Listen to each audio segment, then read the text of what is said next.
Hi folks, HR Funk here. Back in March, I produced a review of a then brand new micro red dot optic from Hilux Leatherwood. And if you saw that review, you might remember that I reviewed the Hilux TD-3, and in that review I mentioned that there was another version of the TD-3 that was still in development, and that newer version was going to feature a circle dot reticle. Well, that newer version is now here, and what I have with me installed on my IWI Masada is the new Hilux TD-3C micro red dot optic sight. And the exciting thing about this sight is it does feature that circle dot reticle. Now, most of the features and functions of the TD-3C are the same as the original TD-3 that I reviewed back in March. So if you go back and watch that video, and I will annotate a link to the comment section of this video where you can go back and get all the specifics on dimensions and the way the illumination buttons work and the way you turn it on and the way you turn it off and all those kind of things. Most of that, as I said, is the exact same with the TD-3C. But the exciting news today is going to be that circle dot reticle, and also this is user selectable. So if you prefer the single dot in the middle of your reticle, you can switch it back to that, or you can go to the circle dot, so you can have whichever one you want for the type of shooting you're doing. So with that little bit of an introduction, let's take a look at the TD-3C. Now, some of you might be asking, why is it so exciting to have a circle dot reticle? What makes that any different or better than using the single dot in the middle of the reticle? When you draw or present a handgun that's fitted with a micro red dot optic, sometimes you don't always present it absolutely perfectly. And if not, the red dot can be completely out of your field of view in the reticle or through the lens when you come up, and you won't know where it is. So you have to move it around. It takes an instant while you look through there and move the pistol till you finally find that dot and then get it on your target. With the larger circle dot reticle, it's so big that when you come up, you're normally going to be able to see some part of that circle and instantly know which direction you need to move the pistol in order to bring that reticle to the point where you need it, line it up with your target, and fire a shot. It just makes it more quick, or it makes it quicker, I should say, to get that proper target acquisition and squeeze off an accurate shot. So here's a view of that circle dot reticle, and as you can see, it is a segmented circle dot. It is not one complete circle, but it's actually made up of several sections. Each one of these sections has a specific dimension. The inner diameter of the circle itself is 34 minutes of angle. The dot in the center is 2.5 minutes of angle. And there are also measurements for all the other segments of the circle. And one thing you just saw there is it went to sleep. After 3.5 minutes of sensing no movements, the sight does sleep. And then anytime there's movement, and I'll demonstrate this here, when it senses movement, it instantly comes right back on. And I'm glad that happened when it did, because I was going to talk about that later. When the sight goes to sleep, it stays in that sleep mode for a total of 4 hours, during which time, as you just saw, if the sight senses any movement, it comes right back on.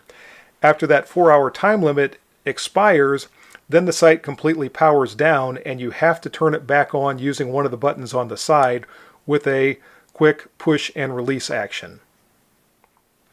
Now, just to finish the slot, as I was saying before the sight powered down, or before it went to sleep rather, all of these segments of the circle do have specific measurements in minute of angle, and that's listed in the manual. So if you want to use that, particularly if you put this micro red dot optic on a rifle and you want to be able to use that for measurement and range estimation and all that type of thing, you can do it.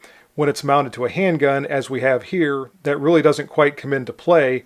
But as I said before, the big thing I like about this is if there is a less than perfect presentation of the pistol, we've still got some portion of that dot or that large circle that we can see and quickly align the sight with our target and get that shot off. And it's much quicker and easier with that large circle around the center dot than it is with just the dot itself.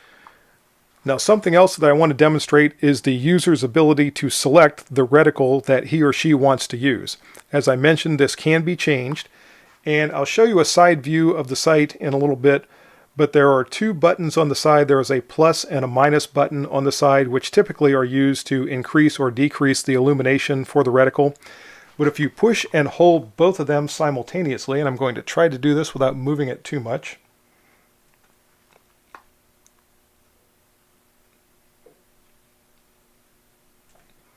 and we can see the reticle is going to flash. Now if I push either one or the other, it switches back and forth from the circle dot to the solid dot. If I want the solid dot, I'll just not push any button for, I believe, 3 seconds is the time limit, and that dot will stay,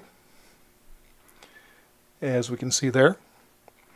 And if I want to go back to the circle dot, so as always, it's very difficult to do this while reaching around the camera. I'm going to try to do it again, and I'm just going to hold both of those buttons until the reticle starts to flash. And as I said, I can toggle back and forth between the two, and I can also double tap the buttons, either one, when I get the reticle that I want. And as you saw, I didn't have to wait for the 3 seconds to expire. It just flashed several times quickly, indicating that was the selected reticle, and it's now ready to be used. The TD-3C has 11 brightness settings, and again, you toggle through those using the plus and minus button. I am pushing the plus button now. When it gets to the highest level of illumination, you saw that flash, and I can go back the other way with the minus button. And there's plenty of brightness with the TD-3C. I had this sight out, or this pistol out, yesterday when there was snow on the ground and bright sun shining on it, and it was not even at the highest setting, but looking at the reticle on the snow was not difficult, or it was not difficult, I should say, to see the reticle with the snow illuminated by the sun behind it. So there's plenty of brightness for anything you might want to use. I was actually very impressed by the brightness level of the TD-3C. And so much for the view through the reticle. This should be a little bit easier now. You can see here the plus and minus buttons on the side of the sight, and I do prefer the side mounted buttons. It's very easy to increase or decrease your illumination or select your reticle by using those. As I said, when the sight completely powers down, all you have to do is press and release either the plus or minus button to turn the sight on. To turn it off, you press and hold either one of those buttons for 3 seconds and the sight will power off.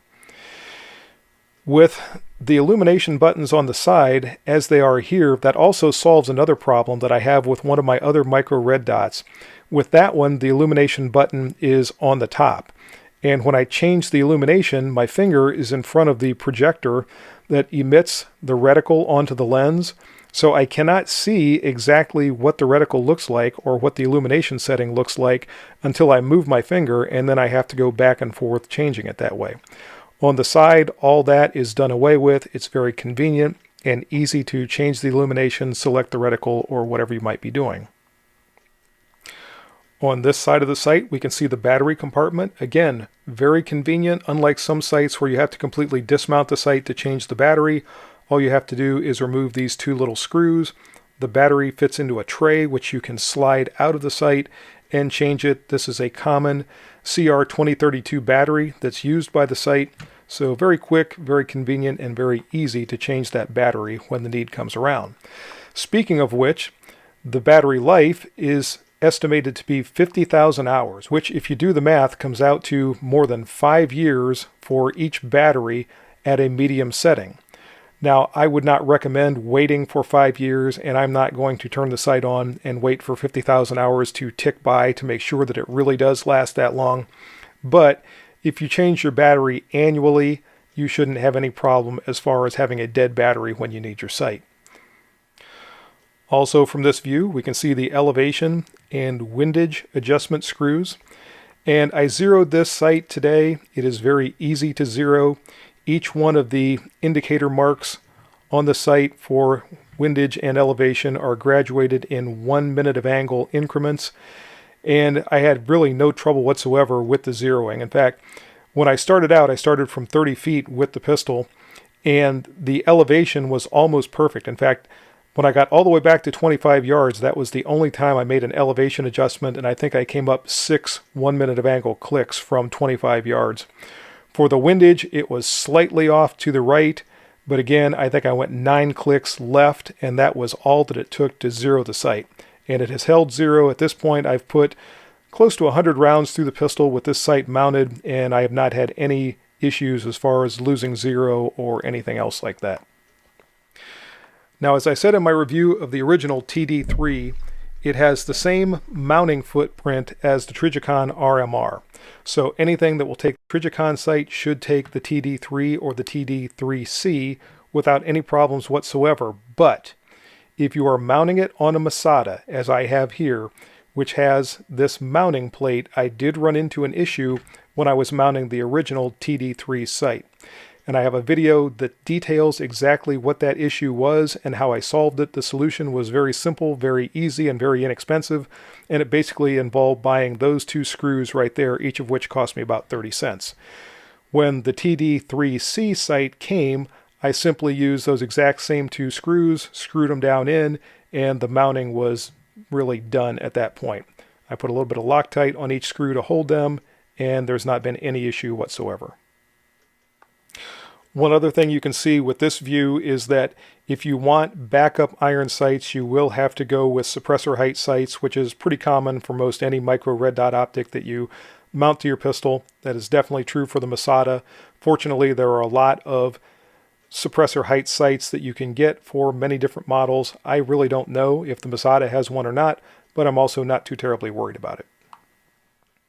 When it comes to criticisms of the TD3C sight, I really only have one, and that involves that 4-hour time limit from the time when the sight senses no movement until it completely powers down. I wish there was a way to disable that feature. For match shooting or competition shooting, I think the way the sight is set up now is perfectly fine. But for a defensive shooter, if you're using this sight on a defensive firearm, that shooter has to be sure that anytime this pistol or sight has sat stationary sensing no movement for more than 4 hours, he or she has to be mindful to turn the sight on before they go off to do whatever they're going to do. Otherwise, if they draw the pistol and they need to use it for a defensive encounter and the sight has not been properly turned on, they're not going to have a sight, and they're going to have to stop and push either the plus or the minus button to illuminate that sight before they can defend themselves. Obviously, that's not an optimal circumstance. Now, I have communicated that in email to Chris at Hilux, and he told me that they may produce another version of the sight in the future that the shooter can disable that 4-hour time limit. And again, I think for a defensive application, that would be a better setup. Even if it means that the battery is not going to last quite as long, I would prefer that to forgetting to push that button and turn the sight on and drawing my pistol and having no sight. All right, folks, now it's time for the fun part of the video. Let's head out to the range with the TD-3C and the Masada and see just what kind of shooting I can do with it. So here I am at the range to do a little bit of shooting with the new Hilux sight and see how it does. I'm going to start things off from a distance of 7 yards and just shoot a few failure drills, which is 2 shots to the body and 1 shot to the head.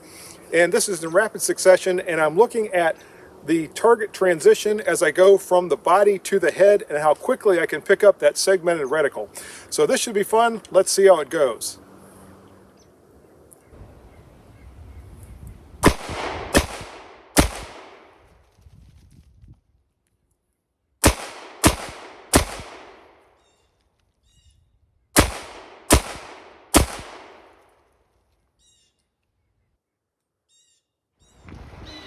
And no problem whatsoever with those failure drills from 7 yards. The body shots easily stayed in the body. The head shots easily stayed in the head. I had 2 shots that almost went through the same hole there. I think that was the first and second head shot. So no problems whatsoever there. And I do like that big segmented reticle because as I'm firing both at the body and coming up to the head, I am seeing that big reticle as I'm moving, and it's easy to place it right where I need it and start my trigger squeeze. Okay, now I'm going to change things up a little bit with a multiple target drill, and this time I'm going to have 2 fairly major target transitions that are going to require the pistol to move a lot farther than they did in the failure drill. And what I'm going to do is come up and fire 1 shot into a target on the right, then I'll transition and fire 3 shots into a target on the left, then come back and put 2 more shots into the target on the right. Again, this is all going to be in rapid succession, and I'm looking to see how fast I can pick up that segmented reticle in the TD-3C. Folks, because of the distance between my targets, I'm not going to be able to use my usual split screen view as I shoot this. So what you'll see first is me shooting the drill, then you'll see the view of the targets as those shots impact.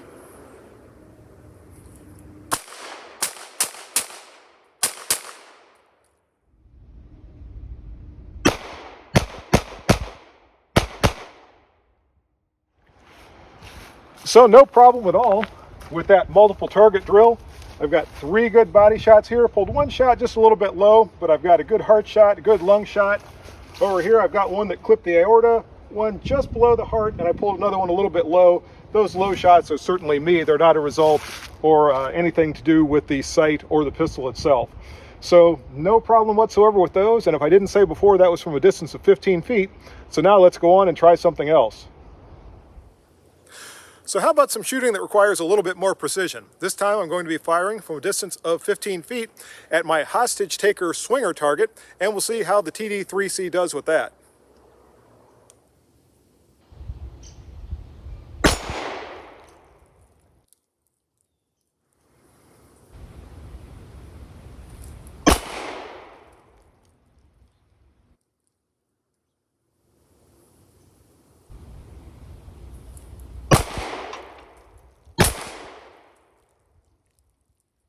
Wasn't expecting it to go all the way around that time, but I managed to get him both times.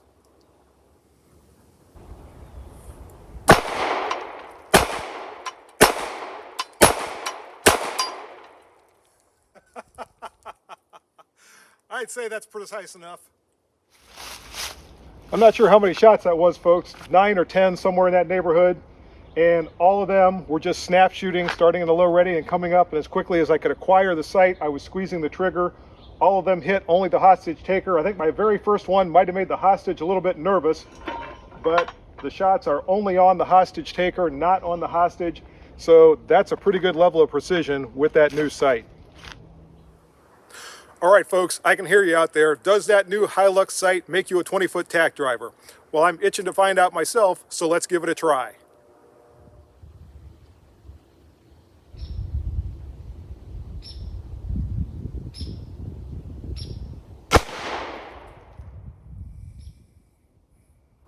Just a little low on that first shot.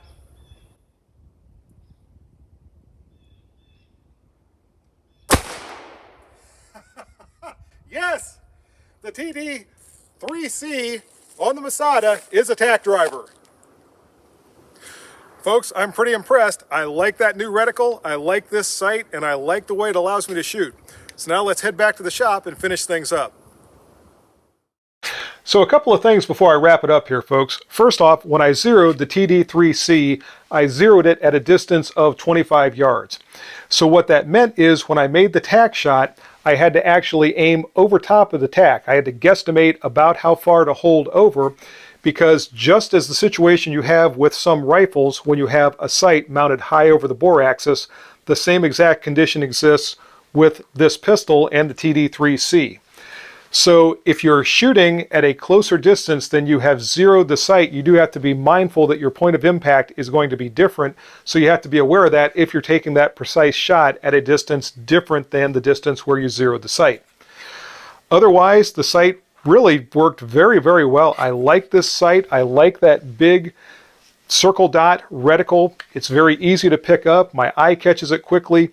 If you're the same as me, where your eyes are starting to age a little bit, I'm in my mid-50s at this point, and I can't quite focus on the iron sights the way I once did, a big circle dot reticle like that is very nice to be able to come up, pick that up, and squeeze off accurate shots. And as you saw out at the range, I was able to do some fairly accurate shooting with the Masada and the TD-3C.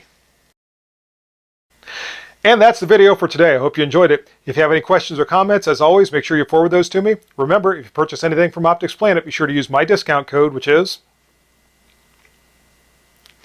And if you use that discount code, it's good for 5% off anything you purchase from Optics Planet. Also remember, warbirdbunker.com is making t-shirts for the channel. There are some new t-shirts and some HR Funk stickers there. If you go to warbirdbunker.com, check those out, and be sure to use my discount code there, which is HR Funk for you, and that'll save you 10% off anything you purchase from warbirdbunker.com. See you next time, folks. And until then, good shooting. Bye-bye.